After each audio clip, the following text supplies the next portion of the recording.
23절 합독하시겠습니다. 유대 왕 헤롯 1장 5절부터 23절. 유대 왕 헤롯 때에 아비야 반열에 제사장 한 사람이 있었으니 이름은 사가랴요 그의 아내는 아론의 자손이니 이름은 엘리사벳이라. 이 두 사람이 하나님 앞에 의인이니 주의 모든 계명과 규례대로 흠이 없이 행하더라. 엘리사벳이 잉태를 못함으로 그들에게 자식이 없고 두 사람의 나이가 많더라. 마침 사가랴가 그 반열의 차례대로 하나님 앞에서 제사장의 직무를 행할세 제사장의 전례를 따라 제비를 뽑아 주의 성전에 들어가 분향하고 모든 백성은 그 분향하는 시간에 밖에서 기도하더니 주의 사자가 그에게 나타나 향단 우편에 선지라. 사가랴가 보고 놀라며 무서워하니 천사가 그에게 이르되 사가랴여 무서워하지 말라. 너의 간구함이 들린지라. 내 아내 엘리사벳이 내게 아들을 낳아 주리니 그 이름을 요한이라 하라. 너도 기뻐하고 즐거워할 것이요 많은 사람도 그의 태어남을 기뻐하리니 이는 그가 주 앞에 큰 자가 되며 포도주나 독한 술을 마시지 아니하며 모태로부터 성령의 충만함을 받아 이스라엘 자손을 주 곧 그들의 하나님께로 많이 돌아오게 하겠음이라.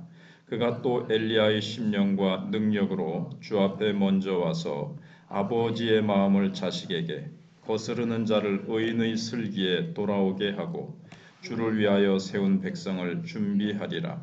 사가랴가 천사에게 이르되 내가 이것을 어떻게 알리요? 내가 늙고 아내도 나이가 많으니이다. 천사가 대답하여 이르되 나는 하나님 앞에 서 있는 가브리엘이라. 이 좋은 소식을 전하여 내게 말하라고 보내심을 받았노라. 보라, 이 일이 되는 날까지 내가 말 못하는 자가 되어 능히 말을 못하리니 이는 내가 내 말을 믿지 아니함이거니와 때가 이르면 내 말이 이루어지리라 하더라. 백성들이 사가랴를 기다리며 그가 성전 안에서 지체함을 이상히 여기더라. 그가 나와서 그들에게 말을 못하니 백성들이 그가 성전 안에서 환상을 본 줄 알았더라. 그가 몸짓으로 뜻을 표시하며 그냥 말 못하는 대로 있더니 그 직무의 날이 다 되매 집으로 돌아가니라. 이후에 그의 아내 엘리사벳이 23절까지입니다.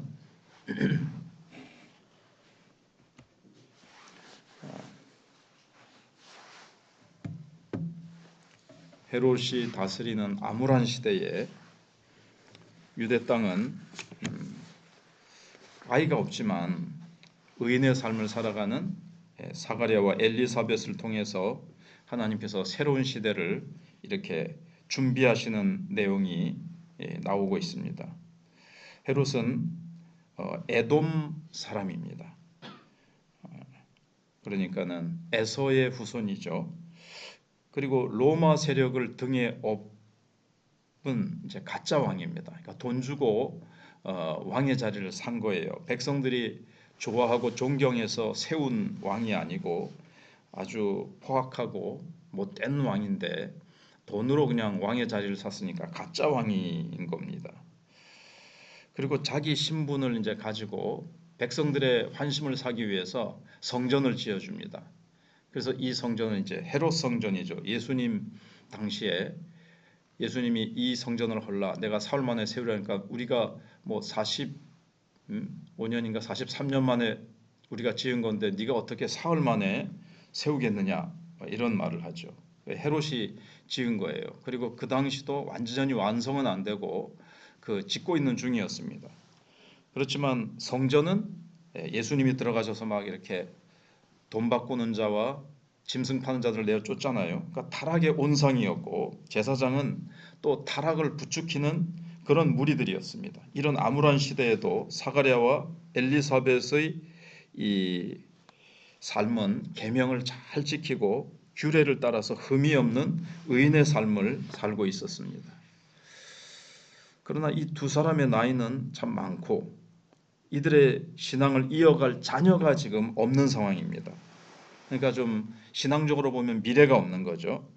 이런 사가랴의 가정에 개인적인 비극은 참 이 자녀가 없다는 것.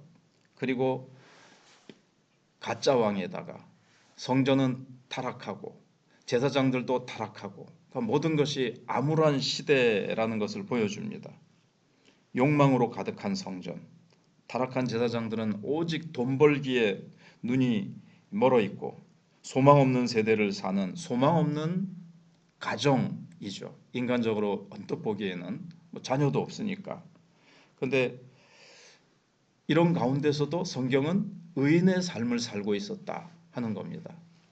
그러니까 하나님께서 그래도 이 사람들을 통해서 하나님께서 새 일을 행하시는 겁니다. 우리도 사가랴와 엘리사벳이 살던 시대와 같이 이 시대와 또 지금의 정치 지도자 또 지금의 모든 세상이 돌아가는 상황들을 볼 때 참 암울한 시대라고 말할 수도 있습니다. 그러나 암울한 시대라고 해서 그러면 우리는 의로운 삶을 살 수가 없는가? 그거는 아니지 않습니까? 사가랴와 엘리사벳이 의로운 삶을 살았듯이 우리도 시대가 아무리 어렵고 힘들어도 시대를 탓하지 말고 우리는 하나님의 말씀대로 잘 순종하면서 살면 하나님은 우리를 통해서 또 새로운 소망의 시대를 열 수 있는 겁니다. 우리는 시대가 악하고 욕망의 시대니까 나도 거기에 뭐 할 수 없이 편승해서 타협하며 살 수밖에 없다라고 우리는 핑계하지 말고 사가랴와 엘리사벳이 어려운 시대에서도 의로운 삶을 살았듯이 우리도 그러한 삶을 살아가야 되겠습니다.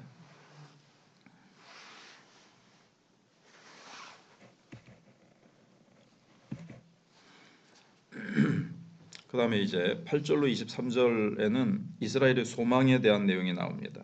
자녀가 없는 비극적인 상황 속에도 사가랴는 제사장 직분을 성실히 감당합니다. 그때 주의 사자가 사가랴에게 나타나서 너의 간구가 하나님께 들렸다. 엘리사벳이 아들을 낳을 것이라고 일러줍니다. 13절에.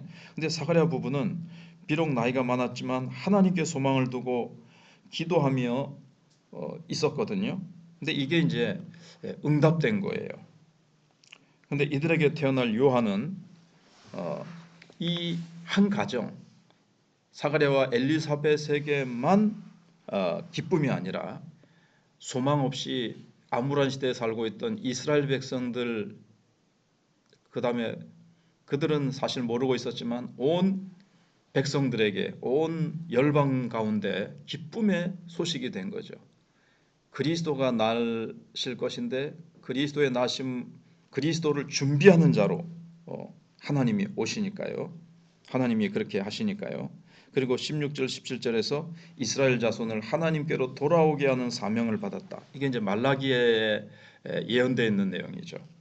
내가 메시아 앞서 한 사자를 보낼 건데 그가 자녀의 마음을 아비에게로 돌이키겠다. 이게 이제 영적인 부흥입니다. 왜냐하면 엘리야가 그런 역할을 했거든요. 그래서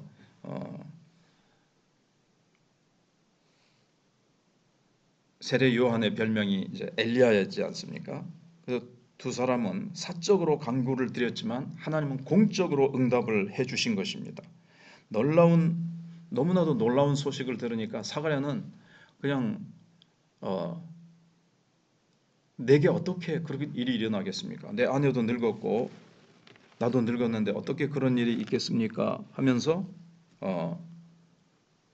천사한테 그렇게 답을 하니까 네가 이 일이 이루어질 때까지 잠시 벙어리가 될 것이다. 이렇게 이제 얘기를 합니다.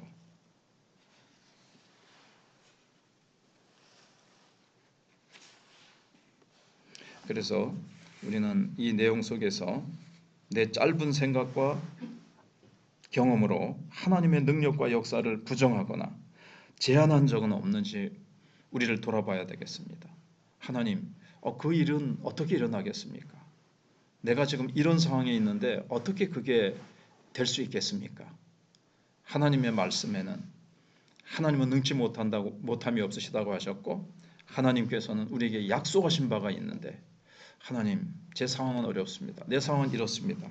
이렇게 하나님 우리가 제한하지 말고 하나님의 약속을 부정하지 말고 우리는 하나님의 뜻을 따라 구할 때 비록 또 우리가 사적인 기도를 드릴지라도 하나님께서는 공적으로 응답하심을 알고 하나님 내게 부흥을 주시옵소서. 근데 내게 주시는 부흥은 또 나를 통해서 부흥의 불을 옆으로 퍼져가게 하실 것이니까 나에게 있는 부흥, 나 자신을 새롭게 해달라고 하는 이 기도의 응답은 또 우리 공동체를 새롭게 하시는 출발점이 되기 때문에 그것은 또 공적인 응답이 되는 것입니다.